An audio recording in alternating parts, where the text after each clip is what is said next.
Nilinaw ng Malaysian government na hindi ito nagdideklara ng gera laban sa Pilipinas, kasunod ng ginawang pag-atake sa grupo ng Filipino Muslim sa isla ng Sabah. Idinipensa ng Malaysian government ang paggamit ng malakas na puwersa laban sa pinaniniwalaang nasa 200 armadong Filipino Muslims sa isla ng Sabah. Sinabi ni Malaysian Prime Minister Najib Razak na napilitan na silang gumawa ng aksyon upang idepensa ang dignidad at soberenya ng kanilang bansa. Sinabi pa ng opisyal na wala na umanong katuturan ang negosasyon matapos na makailang beses na ring binaliwala ang kanilang apela para sumuko ang grupo.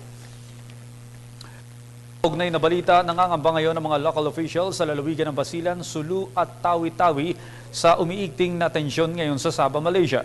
Ayon kay ARMM Governor Mujib Hataman, problema ngayon kung paano pakakainin at bibigyan ng kabuhayan ng mga Pinoy na naninirahan sa Sabah na umuwi sa Mindanao. Nangangamba ang mga local officials sa umiinit na tensyon na baka lalong madagdagan ang libu-libong mga Pinoy sa Sabah na bubuhos pag-uwi sa Western Mindanao.